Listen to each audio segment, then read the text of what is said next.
جائے اور تمہیں شرک کا مسئلہ ہو جائے، تمہاری تقریریں بھی شرک پر، تمہاری تحریریں شرک پر، تمہاری تبلیغیں شرک پر، تمہیں آقا کی ساری امت مشرک نظر آئے، حیا کرو، مصطفیٰ نے خوشخبری سنائی ہے، شرک نہیں ہوگا، امت میں شرک نہیں، اب شرک کہنے والے خود مشرک۔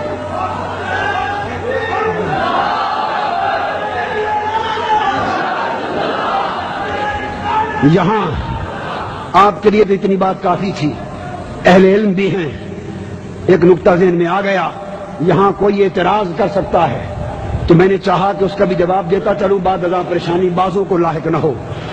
جواب میں یہ کہا جائے گا کہ شرک پلٹ کر نہیں آئے گا، ان تشرکوا بعدی کی خوشخبری صرف صحابہ کو دی کہ تم میرے بعد شرک نہیں کرو گے، باقی امت کے لیے قیامت تک کے لیے نہ تھی۔ یہ اعتراض ہو سکتا ہے اور کہنے والے کہتے ہیں، اس کا جواب بھی سن لو۔ آقا نے دو باتیں فرمائی، ایک فرمایا کہ میرے بعد شرک نہیں ہوگا، دوسرا فرمایا کہ میرے بعد تم اخشى علیکم الدنیا، جیسے فرمایا انی لا اخشى علیکم الشرک، مجھے تم پر اب شرک کا خوف نہیں رہا، اس طرح فرمایا ولکن اخشى علیکم الدنیا، اور دنیا کی فتنہ پروری اور قتل و غارت گری کا، ایک چیز کا نفی کی، ایک چیز کا اس بات کیا۔ ارے ظالموں، اگر تم آقا کی خوشخبری کو، عدم شرک کی خوشخبری کو فقط صحابہ تک محدود کر دو، اس سے بڑا ظلم نہ ہوگا، پھر شرک تو خاتمہ ان تک محدود ہو گیا، پھر دنیا پرستی اور فتنہ دنیا اور قتل و غارت گری دنیا کی، یہ بھی امت پاک ہو گئی، یہ بھی صحابہ پہ تھوپنی پڑ جائے گی، کیونکہ دونوں کو نہیں فرمایا، ادھر فرمایا لا اخشى علیکم، ادھر فرمایا اخشى علیکم، دونوں باتیں ثابت ہوگی۔ اگر صحابہ تک محدود ہے شرک کا نہ ہونا، تو پھر اس کا مطلب ہے سارے صحابہ استغفر اللہ دنیا پرست ہو گئے۔ ارے ظالموں، اتنی بڑی جسارت نہ کرنا، اتنی بڑی جسارت نہ کرنا، اور اگر کہو کہ صحابہ دنیا پرست نہ تھے، وہ عدول تھے، تو اس کا مطلب ہے کہ دنیا پرست امت بنی اور یقیناً ہم ہیں، صحابہ نہ تھے۔ اگر یہ خطرہ ہمارے لیے بیان فرمایا تو اس کا مطلب ہے شرک کی خوشخبری خاتمے کے لیے ہمارے لیے بیان، کہ اب قیامت تک میری امت میں شرک پلٹ کر نہیں آئے گا۔ سن لیں، اس امت پر شرک کا خوف نہیں رہا، یہ آقا کے وسیلے کو شرک کہنے والے جاہل ہیں، آقا کی شفاعت کو شرک کہنے والے بدتینت ہیں، آقا کے توسل کو، ندائے یا رسول اللہ کو، صلاۃ و سلام کو اور صلاۃ و سلام کے قیام کو اور یا رسول اللہ کے نعروں کو اور حضور کی حیات کو اور آقا کے پکارنے کو، ان سب چیزوں کو شرک سمجھنے والے بڑے گمراہ بھی ہیں، جاہل بھی ہیں اور خبیث الفطرت بھی ہیں اور آقا کے فیض سے محروم بھی ہیں۔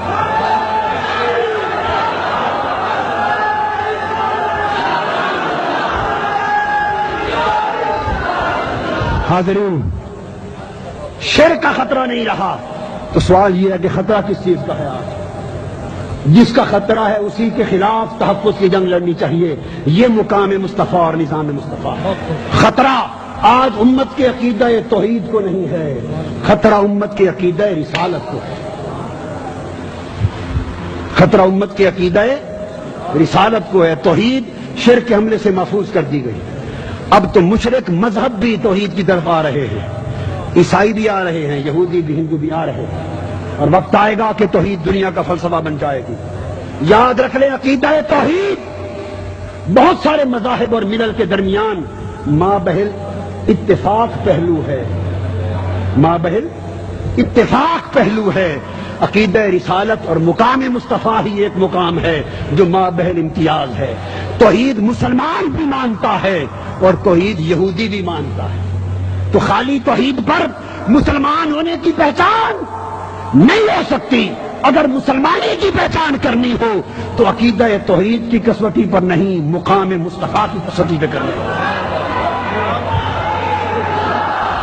یہ خطرہ ہے، اور اس کے خلاف برطانوی سامراج نے دو بڑی سازشیں کی، اور ان دو سازشوں کے ذریعے پوری امت مسلمہ کو ایک فتنہ اور انتشار کی آگ میں ڈال دیا۔ دو تاریخی سازشیں کی، ان کو معلوم تھا کہ مقام مصطفیٰ، عشق مصطفیٰ، ادب مصطفیٰ، تعلق و ربط مصطفیٰ، یہ وہ عقیدہ اور نسبت ہے جس پر مسلمان مر مٹتا ہے، اور ان کے عروق مردہ میں عشق مصطفیٰ کے ذریعے پھر زندگی کی نئی لہر دوڑ جاتی ہے۔ انہوں نے حملہ کیا اور امت میں دو فتنے داخل کر دیے. امت میں دو. اس وقت میرے پاس وقت نہیں میں تفصیل سے کہوں, میرا 3 گھنٹے کا اس کے اوپر خطاب ہے. ابھی میں صرف 2 جملے کہوں. آپ ویڈیو آڈیو کیسٹ لیں, 3 گھنٹے کا پورا خطاب ہے. امریکہ میں انگریزی میں بھی اور یہاں اردو میں بھی 2 فتنے امت مسلمہ میں داخل کیے گئے. ایک فتنہ سرزمین ہند پر اور ایک فتنہ سرزمین عرب سے. توحید پر نہیں, عقیدہ رسالت پر, مقام مصطفیٰ پر, تاکہ اس محاذ پر جڑ کاٹی جائے. ہند کی سرزمین پر فتنہ قادیانیت کو پیدا کیا گیا برطانوی سامراج میں. اب تفصیلات آپ پڑھتے رہیں اور سنتے رہیں. سرزمین ہند پر, مقام مصطفیٰ پر اور عقیدہ رسالت پر مسلمانوں کے تصور کو, عقیدے کو, محبت کو, ربط و نسبت کو کمزور کرنے کے لیے فتنہ قادیانیت کو پالا. اور سرزمین عرب سے اسی مقام مصطفیٰ اور عقیدہ رسالت سے مسلمانوں کی نسبت کو کمزور کرنے کے لیے فتنہ وہابیت کو پالا. سن لو, خاموش. فتنہ قادیانیت یہ بھی عقیدہ رسالت محمدی کے خلاف سازش تھی, اور عرب سے اٹھنے والا فتنہ وہابیت یہ بھی عقیدہ رسالت محمدی کے خلاف سازش تھی. ادھر نبوت میں شراکت کے نام پہ فتنہ بپا کر دیا, یہاں بھی شراکت تھی, وہاں شرک کے نام پر پوری امت مسلمہ کو کافر و مشرک بنا دیا. یہ 2 فتنے برطانوی سامراج نے پالے تھے. آج چونکہ سرمایہ دونوں کے ذریعے سے پھیل رہا ہے اور پوری دنیا پر سرمایہ کے بل بوتے پر اس عقیدے کو فروغ ہے, اس کو طاقت مل رہی ہے. اور آپ کیا ہیں, وہ ان کے 100 روپ ہیں, ان کے 100 روپ ہیں. میں نام نہیں لوں گا, اب آپ سمجھدار لوگ ہیں. 100 روپ ہیں مگر وہ دھرم کے پکے ہیں. ان کے چہرے جدا جدا ہوں گے, ان کے گھر جدا جدا ہوں گے, سواریاں جدا جدا ہوں گی, طریقے کام کے جدا جدا ہوں گے, محاذ جدا جدا ہوں گے, مگر اصل مقصد ان کا ایک ہے. اندر سے ایک رہتے ہیں, دست و گریباں نہیں ہوتے. بدقسمتی اس عقیدہ اہل سنت کو کہ جو عشق مصطفیٰ پر مر مٹنے والے تھے, جو مقام مصطفیٰ کا تحفظ کرنے والے تھے, برطانوی سامراج کی سازش نے اس میں وہ فتنہ بویا کہ وہ کئی چہرے رکھ کر اندر سے ایک رہتے ہیں. ہمارے ہاں اگر چھوٹے موٹے آپس کے اختلاف ہو جائیں تو غیروں سے جنگ نہیں لڑتے, آپس میں ایک دوسرے کی جڑیں کاٹنا شروع کر دیتے ہیں. غیروں سے دوستی کی پینڈیں بھی حلال ہو جاتی ہیں, غیروں کے ہاتھی بھی نگلے جاتے ہیں, اپنی کی چیوٹیوں پر جھگڑا شروع ہو جاتا ہے. دشمن کی سازش کو سمجھنے کی کوشش کرو.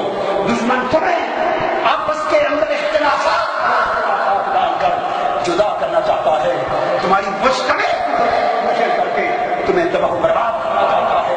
اسے خطرہ فتنہ وہابیت کی پیروی کرنے والوں سے نہیں, اسے خطرہ فتنہ قادیانیت کی پیروی کرنے والوں سے نہیں.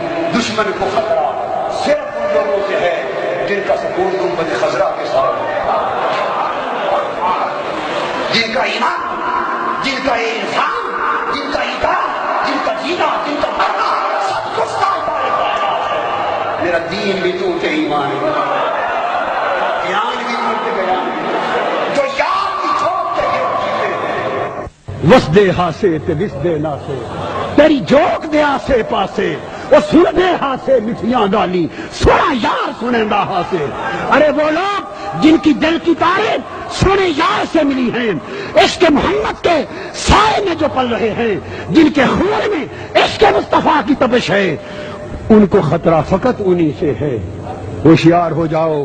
اور آج نظام مصطفیٰ کے نفاذ اور مقام مصطفیٰ کے تحفظ کے لیے میں برملا آپ کو بتا رہا ہوں, آقا دو جہاں کے ساتھ اسی نسبت مقام مصطفیٰ کو پھر سے زندہ کرنا ہوگا.